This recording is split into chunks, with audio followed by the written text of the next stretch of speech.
Hey everyone, welcome back into South Harmon Redraft channel here.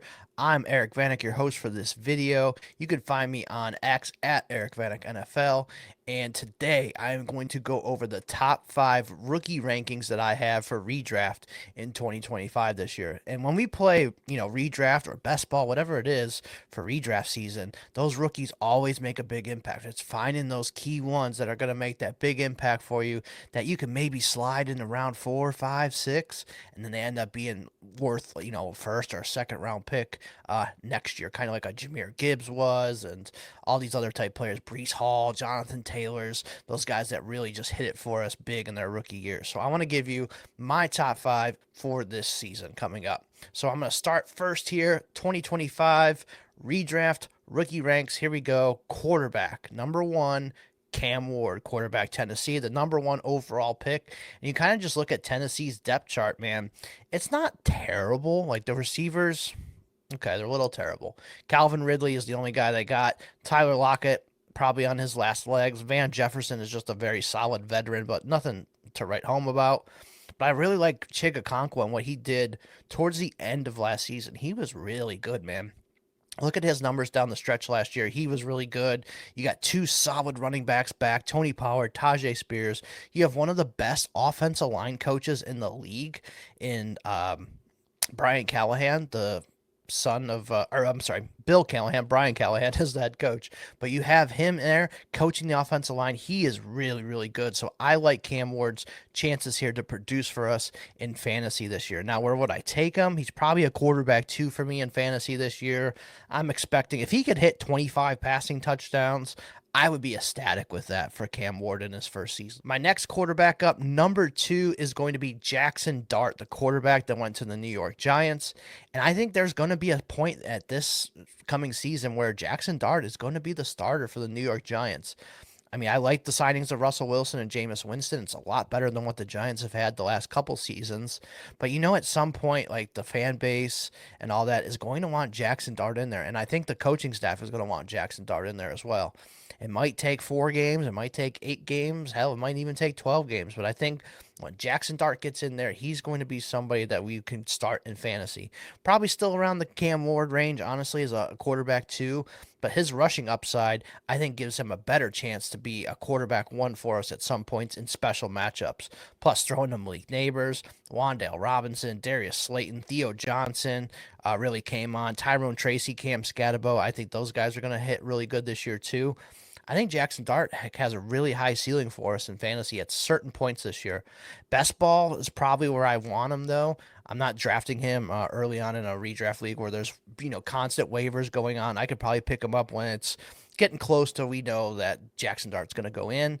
But you're looking at best ball in our underdog drafts. You could probably get him around 16, 17, 18, around that range. And he's a great upside play at that point with his rushing upsides. Number 3 on my list is Tyler Shuck, the quarterback who went to the New Orleans Saints in the second round. I know it's Tyler Shuck. It's not very pretty, but he can run the ball a little bit. He's not a 0 in the run game, so I'll give him that. And why is he at number 3 for me? There's a pretty good chance that Tyler Shuck might be the opening day starter here for the Saints with Derek Carr and his injuries. We don't know exactly what's going on there. He might miss the entire season. I think, as time goes on, we're going to figure that out. But if Tyler Shuck is starting day 1, yeah, he's going to be my quarterback 3. Now, he's going to be a quarterback 2 for us in fantasy, but he does have a little bit of rushing upside, and he's throwing to Chris Olave, Rashid Shaheed, Brandon Cooks, Jawan Johnson, and he has Alvin Kamara out of the backfield as well. So he's got some pretty good pieces in front of him. The offensive line is a little bit improved. They did take Kelvin Banks in the first round to play left tackle for them. That moves their tackle Talise Fulaga, who went in the first round last year for them, over to right tackle now. So that improves 2 positions for them. So I think Shuck could be a quarterback 3 for us, quarterback 2 for us in redraft this year, and in quarterback 3 on my list here for us. I think the rushing upside and these weapons that he's got should give him a good shot here. So I think in our best ball drafts, that could be another guy that you can get late and he might hit for you. So I like Tyler Shuck. My next guy up at quarterback 4 is Jalen Milroe, the quarterback that went to the Seattle Seahawks in round 3. And this is a very big upside play. If things don't go well for Darnold or he gets hurt, I mean, Drew Lock is the only guy backing him up right now, and I don't think Drew Lock is that great. Plus, I think in best ball, if you just, carry him in round 17, 18 as your third guy, there's going to be some packages for Jalen Milroe where he comes in and runs the ball a little bit this year, maybe even at the goal line, and he could maybe, sneak into your best ball lineup there once or twice this year just off of his rushing stats alone. So there's a little bit of upside there. So that's why I wanted to put him on this list. But if he does start too, he literally has top five upside for us in redraft fantasy football this year. Like, you look at the Lamar Jacksons, the Jaden Daniels, the Josh Allens, the Jalen Hurts of this world. Jalen Milroe can rush just like those guys, just like Justin Fields too. Justin Fields is going to have some top 5 weeks for us this year. I think Jalen Milroe has that same upside. So if I can get him in round 17, 18 as my quarterback 3 in some of our underdog best ball leagues, I'm going to definitely go ahead and do it. So Jalen Milroe, quarterback 4 for me. So at quarterback 5, I think I can go a couple different places here, but I went with Will Howard, the quarterback who went to the Pittsburgh Steelers. And I think he is just mature enough. He can learn the system fast enough and run a NFL offense, especially a Arthur Smith-led offense where Will Howard could use his scrambling ability and, pretty decent accuracy to go, and just run the offense. Now, this is with Aaron Rodgers not signing yet with the Steelers. I'll only Mason Rudolph ahead of Will Howard if Aaron Rodgers decides, hey, I'm not going to play this year, or he's retiring, whatever it is. Like, Will Howard probably has a pretty good shot at starting some games for us at some point this year. I think this is probably a round 18 pick for us in underdog drafts.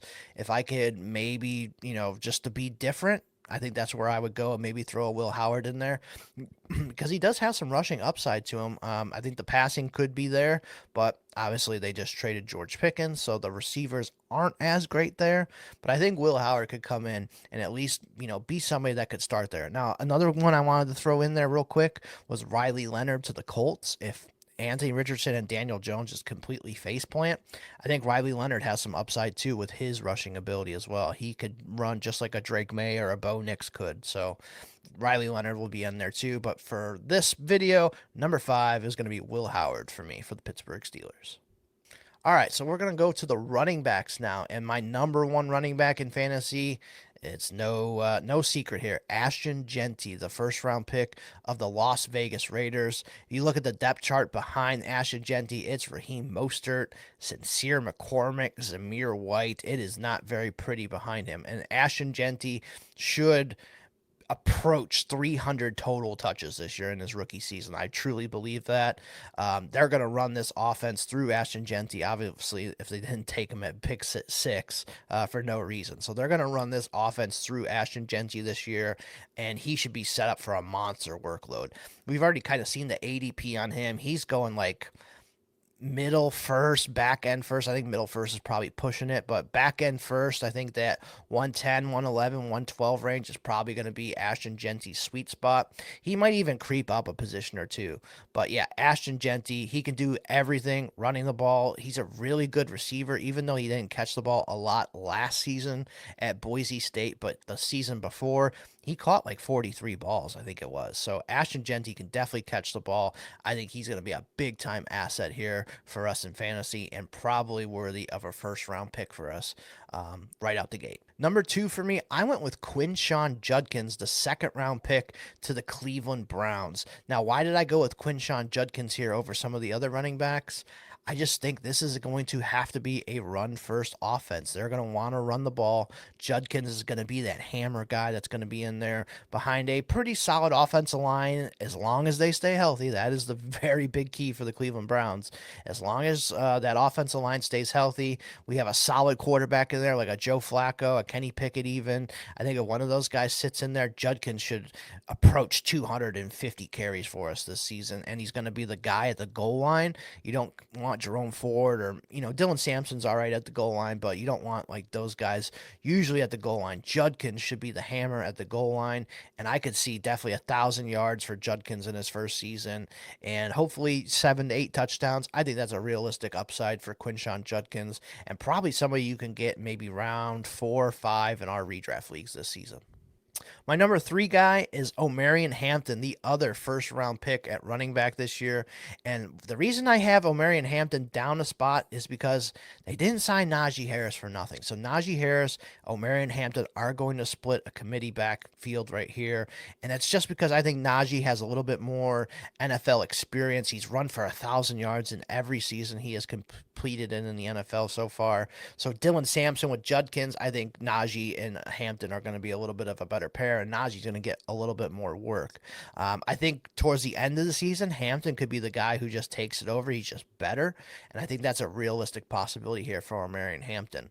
I think Omarion Hampton can catch the ball a little bit too. I don't know if they want to throw necessarily to the running backs a ton, but Hampton can do it, be a good like dump off option, somebody who just sits kind of at the line of scrimmage there. They can dump it off to him and throw it to him. So yeah, I'm gonna go with Hampton here as my running back 3 for fantasy this season. My RB4, I kind of wanted to put this guy at RB3, to be honest with you, but I think RJ Harvey, the running back for the Broncos, who went in round 2, should be set up really, really nice here to have a really good season. You kind of look at last week's video that I did, and I talked about RJ Harvey and the previous running backs that Sean Payton has had and their receiving ability. You're talking about Darren Sproles, Mark Ingram a little bit, and Alvin Kamara. Like, they had some 80 catch seasons. Now, I'm not expecting RJ Harvey to come in and have 80 catches, but 40, 50 catches, I think it's a realistic possibility for RJ Harvey, especially in our PPR leagues. And then who's going to outrun him here? Like, Jaleel McLaughlin is just a satellite back. Audric Estime kind of struggled last year to even really get going. I mean, this could be the RJ Harvey show, and he could be that guy that you get maybe round 6, 7. I'm not exactly sure where he's going at the moment, but if you get him around that range, like, he could easily be a league winner for you this year and be like worthy of a round 2 pick, maybe even round 1 pick next year if he really hits the ceiling this year for the Denver Broncos. My RB5 is going to be Caleb Johnson to the Pittsburgh Steelers. And if you look at Caleb Johnson's depth chart, it's just him and Jalen Warren, Kenny Gainwell. And they just shipped out Najee Harris in free agency. Kenny Gainwell, he's just a receiving back. He's not going to be a guy who commands the big load. And then you look at Jalen Warren too. Like, I thought Jalen Warren played really well down the stretch last season, but I think Caleb Johnson just brings something that this offense is really missing. And you look at who the quarterback is, if it's going to be Aaron Rodgers or even Mason Rudolph or Will Howard.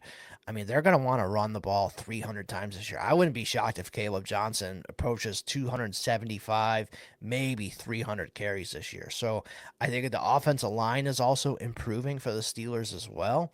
And you look at Arthur Smith's history. What does he like to do? He loves to run the ball. So I think Caleb Johnson should be set up for a really big season this year for the Steelers. Honorable mention, obviously, Travion Henderson. I just don't know exactly how they're going to deploy him yet, especially with Ramondre Stevenson there. So that's why these other 5 backs get the little bit of a nod over Travion Henderson, who was also a very high draft pick. So I wanted to bring that up as well. And that's actually going to be it, guys, for this video. Hopefully you guys like it. Make sure you hit the like button, hit the subscribe button. We'd love for you to check out all our videos every time they drop. Get those notifications to your phone. I would really appreciate it. You can follow me at Eric Vanek NFL on X. Also follow South Harmon FF on X as well. And we appreciate you guys checking this out. We'll see you next week.